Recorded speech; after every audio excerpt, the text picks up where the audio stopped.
Assalamualaikum warahmatullahi wabarakatuh. Perkenalkan, nama saya Dila Marapatila, NPM 202170123. Saya di sini akan menjelaskan suatu unsur-unsur cuaca dan iklim dan alat meteorologi dan klimatologi. Oke, selanjutnya. Ini adalah unsur-unsur cuaca dan iklim. Yang ke satu yaitu radiasi sinar matahari. Radiasi sinar matahari ini adalah jenis cuaca yang secara pancaran energi yang berasal dari proses terjadinya sinar matahari. Bentuk dari hal ini bahwa sinar gelombang dari sinar matahari ini disebut dengan elektromagnetik. Elektromagnetik ini adalah gelombang yang dapat merambat dalam ruang dan hampa. Seperti dilihat dari gambar di sini adalah 6% yaitu dari atmosfer, 25% dari awan, 4% di bumi, dipantulkan di sinar matahari. Yang ke 50% ke bumi dan 15% ke atmosfer. Itu adalah diserap oleh atmosfer dan bumi. Yang kedua yaitu lamanya sinar matahari. Lamanya sinar matahari ini dapat dipengaruhi oleh suatu sinar matahari yang merupakan sumber unsur kehidupan. Sumber kehidupan ini ada fotosintesis, ada vitamin D buat manusia, dan ada penghangat bagi manusia tersebut. Dan yang ketiga yaitu suhu udara. Suhu udara ini adalah suhu dengan udara secara waktu tertentu dan dan tempat tertentu dengan suatu temperatur. Temperatur ini adalah udara hangat, ada udara dingin, ada udara sangat dingin. Yang keempat yaitu ada kelembaban udara. Kelembaban udara ini adalah kelembaban dengan tingkat kebasahan udara dalam air. Selalu tergantung pada bentuk uap air. Uap air ini berubah menjadi titik air.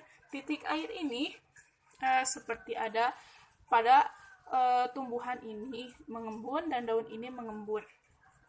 Dan kelembapan udara ini ada dua, ada kelembapan udara absolut dan relatif.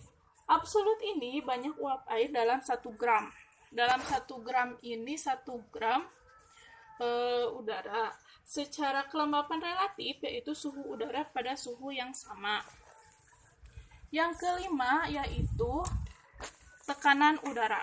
Tekanan udara ini adalah campuran jenis gas yang terdiri dari 3 unsur utama, yaitu udara kering, ada uap air, ada aerosol, dan angin ini merupakan suatu massa dari bergeraknya dari secara horizontal maupun vertikal.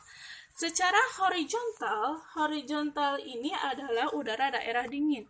Jadi tekanan udara yang dingin akan menjadi udara yang dingin.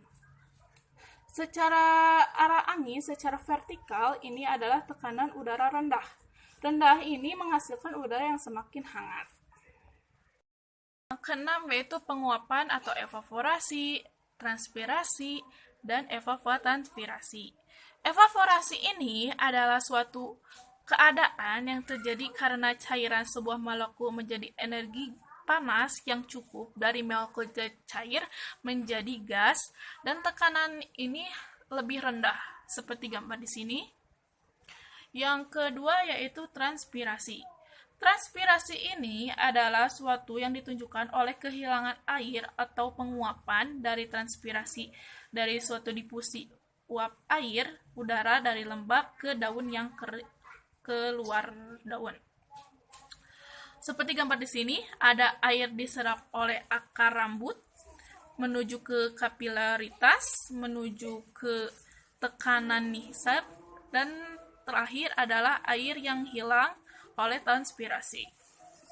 Yang ketiga ada evapotranspirasi. Evapotranspirasi ini adalah kombinasi dari antara air suatu tertentu dengan periode tertentu, terus dengan evaporasi dan transpirasi di permukaan tanah oleh tanaman.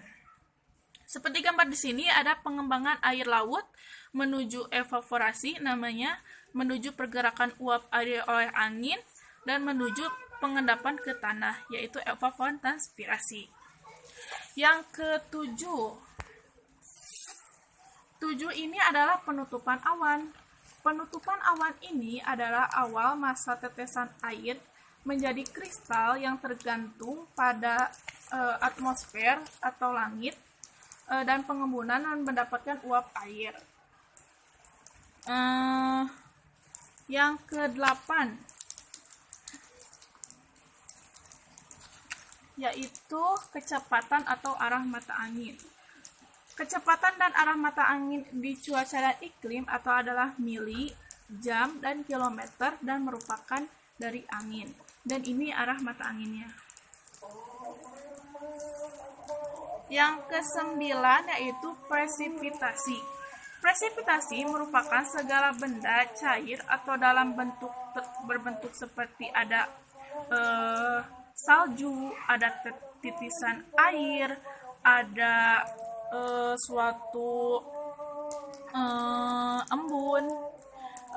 Proses dari presipitasi ini ada evaporasi, menuju ke transpirasi, menuju kondensasi, menuju ke bergabungnya dengan uap air, dan berlanjut ke presipitasi yang berbentuk ada tetesan air, ada salju, ada embun, seperti gambar di sini.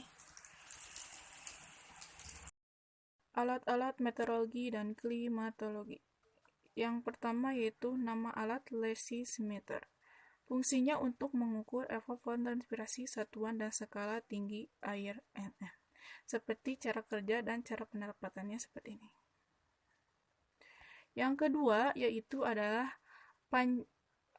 alat panci penguapan atau evapotranspiratometer.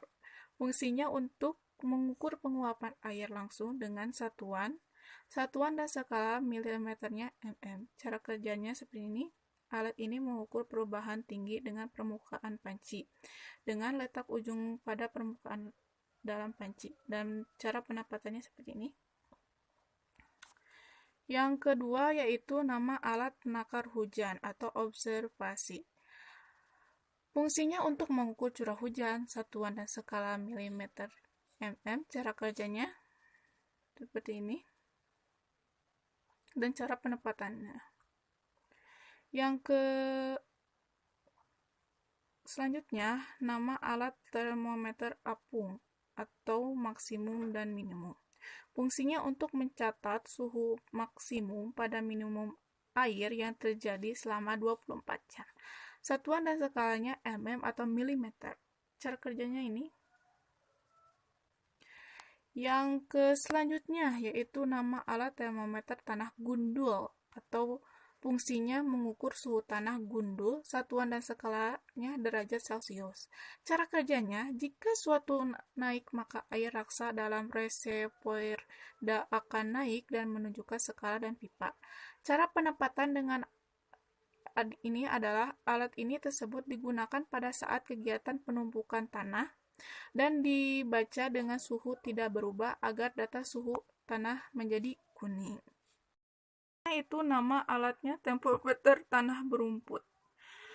Fungsinya untuk mengukur suhu tanah berumput, satuan dan skalanya derajat Celcius. Cara kerjanya seperti ini, dan cara penempatannya.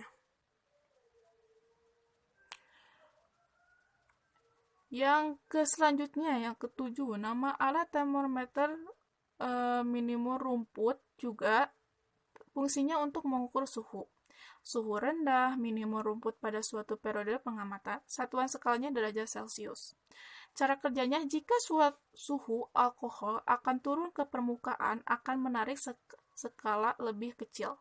Sebaliknya, suhu naik permukaan alkohol akan naik, sedangkan indeks pengamatan menunjukkan skala yang terendah yang mencapai suhu udara. Cara penempatannya alat ini seperti ini. Seperti tulisan seperti ini. Yang selanjutnya, yang ke-8, nama alatnya barometer. Fungsinya digunakan untuk mengukur tekanan udara dalam digunakan untuk peramalan cuaca. Satuan dan skalanya atmosfer dan CMHG. Cara kerjanya, jika tekanan tinggi menandakan cuaca yang bersahabat dan jika alat tersebut menunjukkan tekanan udara rendah menandai badai. Cara penempatan alat ini diletakkan di lab atau di stasiun pengamatan cuaca. Yang selanjutnya yaitu barograf. Fungsinya untuk mencatat tekanan udara secara otomatis. Satuan dan skalanya satuan milibar atau MB. Cara kerjanya, arah angin akan menggerakkan pada pena mencatat pada kertas bias sehingga diketahui tekanan udaranya.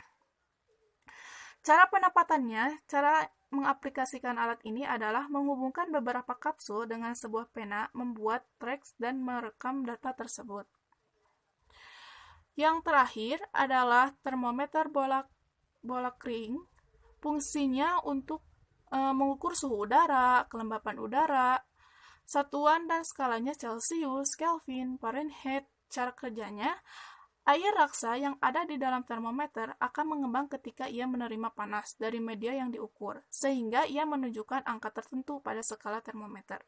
Cara penempatannya, tabung gelas yang di dalam terdapat pipa kapiler yang berisikan air raksa. Ketika suhu naik, maka air raksa akan memuai dan menunjukkan skala suhu pada lingkungan. Oke, terima kasih untuk menonton video yang ini. Bye. Assalamualaikum warahmatullahi wabarakatuh.